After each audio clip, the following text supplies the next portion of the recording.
Welcome to this study. Today, we're diving into a full summary of some truly fascinating insights from the Dutch Uncle John official channel. A link is below in the description box, so definitely go check them out. And remember, the I Must Decrease channel says prayers for the Watchmen channels are very much appreciated, and give a hype and like, please. Okay, so we are undertaking a really deep, structured analysis of biblical prophecy today. We're going to look closely at a concept that, honestly often feels super mysterious or downright confusing to a lot of people. But when we look at it through the structured lens of this study, it becomes remarkably clear. We're unpacking the idea of a coming counterfeit kingdom, a system built entirely on mimicry, plagiarism, and ultimate deception. It's going to be a wild ride, so let's get into it. So here is our agenda for this breakdown of the counterfeit kingdom.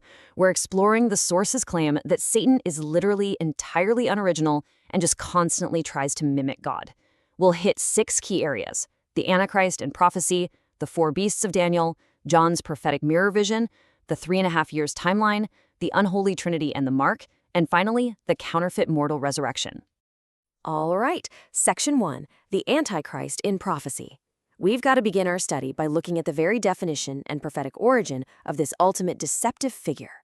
So according to the source's analysis of 1 John, the actual word Antichrist only appears a handful of times in the Bible.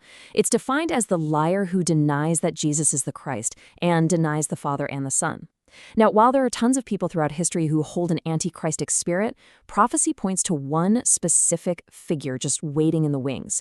And the source draws a brilliant parallel here.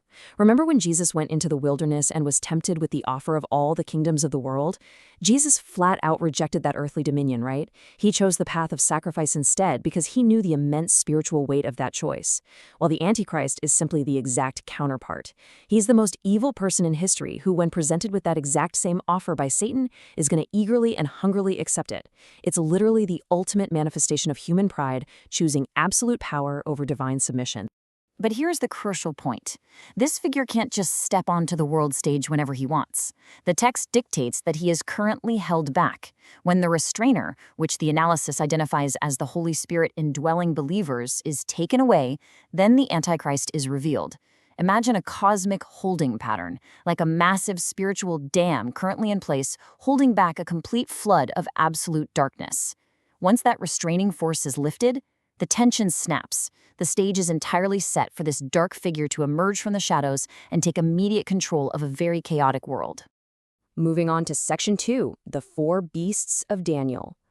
Let's head over to the Old Testament and see how this all builds, starting with Daniel's ancient visions of global empires rising from the sea of the Gentile world. The source strictly anchors Daniel's prophecy to historical timelines, mapping the 4 terrifying beasts he saw to actual historical empires. It's so cool how this lines up. First, in 530 BC, you have the lion, representing the majesty and dominance of Babylon. Next, the bear raised up on one side represents Persia, which conquered Babylon in 539 BC with just brute strength. Then comes the leopard with 4 heads in 333 BC. The source notes this perfectly aligns with Alexander the Great's rapid Greek conquest. The leopard captures that blinding, unyielding speed, and the 4 heads represent his 4 generals, who divided up the empire after he suddenly died at age 33. Finally, around 31 BC, we reach the 4th beast, dreadful and terrible with crushing iron teeth. This isn't just another kingdom. This represents the unprecedented destruction and brutal global domination of the Roman Empire. Out of that terrifying 4th Roman beast emerge 10 horns. And this is where it gets highly specific. Daniel sees a little horn coming up among the 10, completely uprooting 3 of them in this massive power grab. This little horn represents the Antichrist. The prophecy states he'll have a mouth speaking incredibly pompous, arrogant words against the Most High, and will persecute the tribulation saints. Think of a modern charismatic dictator, completely defying the heavens with unparalleled arrogance, captivating the masses with his speeches, while simultaneously waging a tyrannical, albeit brief, war against those who come to faith during this specific end times period. That brings us to Section 3, John's prophetic mirror vision. We're fast-forwarding hundreds of years to the New Testament now to witness a fascinating prophetic mirror.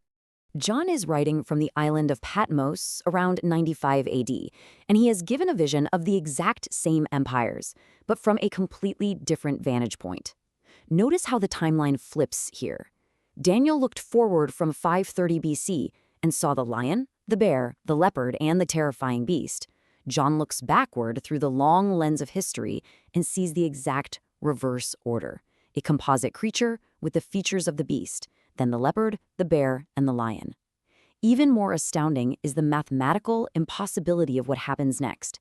Despite being separated by over 6 centuries, both men independently calculate the exact same anatomical sum on these prophetic beasts. Count the heads of Daniel's beasts: 1 on the lion, 1 on the bear, 4 on the leopard, and 1 on the terrible beast. And you get exactly 7 heads. Add the 10 horns of the 4th beast, and you have 7 heads and 10 horns. Then, John looks at his composite beast in Revelation and sees precisely 7 heads and 10 horns. It's a mathematically perfect prophetic mirror. It completely validates the cohesive design behind both of these visions. Okay, section 4, 3.5 years. Our study now transitions to the specific timing of this counterfeit kingdom and how it mathematically mirrors the timeline of Christ. If Satan is truly an unoriginal mimic, we should see it clearly in the data, right? Well, the text of Revelation repeatedly states that the beast is given authority to act for a highly specific window of time, exactly 1,260 days. In other parts of the text, this exact same duration is described as precisely 42 months, or in Daniel, as a time, times, and half a time, which equals 1 year, 2 years, and half a year. So what is so incredibly special about 3.5 years? The source points out an absolute masterclass in prophetic parallels here. According to their historical and biblical calculations, Jesus' ministry lasted exactly 3.5 years, from Sukkot to Passover. Because a Jewish rabbi couldn't officially begin their ministry until age 30, Jesus began his ministry exactly on his 30th birthday on Sukkot. He then ministered for 3.5 years until he was crucified on Passover. Satan, utterly lacking any originality and desperately needing to create a counterfeit sense of divine legitimacy, perfectly mimics the exact duration of Jesus' earthly ministry for his own dark reign. By stealing Christ's exact timeline, he's basically attempting to validate his own false authority. He secures 3.5 years to try and rule the world by directly plagiarizing the earthly timeline of the true Messiah. It's wild. Let's look at section 5, unholy trinity and the mark. This theme of deceptive mimicry goes far beyond just timelines. We see a structural counterfeit being set up that attempts to copy the very nature of God himself. The source compares the Holy Trinity, Father, Son, and Holy Spirit, to a coming unholy Trinity. In this dark reflection, Satan attempts to play the role of the Father, the Antichrist plays the role of the Son, and the second beast mentioned in Revelation, the false prophet, acts like a dark reflection of the Holy Spirit. Think about it. Just as the Holy Spirit constantly and selflessly draws attention away from himself, pointing exclusively to Jesus to guide believers toward truth, the false prophet uses his massive global platform to do the exact opposite. His sole purpose is to guide the world into a powerful delusion. He acts as the ultimate hype man, pointing entirely to the Antichrist and forcing the entire world to worship the beast. It is a perfect, terrifying structural inversion. Now, this unholy trinity institutes a system where no one can buy or sell without a mark. And consider how the source highlights everyday places where the number of man, 666, is allegedly already being woven into society to subtly condition all of us. The source claims we're undergoing a slow, mundane desensitization. For example, standard barcodes have extended outer and middle lines that, in barcode terminology, actually represent the number 6, forming a 666 structure on nearly everything we buy. Furthermore, the Hebrew letter Vav equals the number 6, meaning the ubiquitous www we type into web addresses translates numerically to 666. They even point to popular culture, like the Monster Energy drink logo, which closely resembles 3 Hebrew Vav symbols side by side, essentially stamping 666 right on the can. The idea presented here is that society is being slowly lulled to sleep. By seeing these symbols daily on our screens and in our stores, the act of eventually accepting a literal economic mark won't seem shocking. It'll just feel like a completely normal, even logical, technological step. And finally, Section 6, the counterfeit mortal resurrection. We have reached the climax of this study. This is the ultimate counterfeit miracle designed to absolutely fool the world into worshiping this dictator. Revelation 13:3 states, "One of the heads of the beast appeared to be mortally wounded, but the mortal wound was healed, and the whole world marveled." The prophecy states the Antichrist will suffer a fatal head wound. It specifies a mortal wound, meaning it literally results in death. But then, inexplicably, he's going to come back to life. I mean, imagine the global shockwaves of an event like this being broadcast live to our smartphones and televisions around the world. It will be known everywhere, instantly, shocking a watching world into absolute worship. Humanity will marvel, utterly captivated, asking, who is like the beast, and who can wage war against it?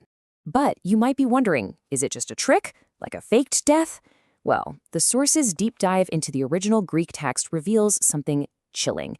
When John describes Jesus as the lamb that was slain or slaughtered and then came to life, he uses the highly specific Greek words holspazo and zao. When John later describes the Antichrist's fatal head wound and subsequent healing, he intentionally uses those exact same Greek words, holspazo and zao. The text implies this isn't just a severe injury that requires some medical attention. It is a literal mimicking death and resurrection. The source posits that God actually permits Satan to have the power to pull off this singular, massive miracle as a powerful delusion, a terrifying final test for a world that has actively rejected the truth. When humanity refuses the genuine article, they're basically handed over to believe the ultimate counterfeit.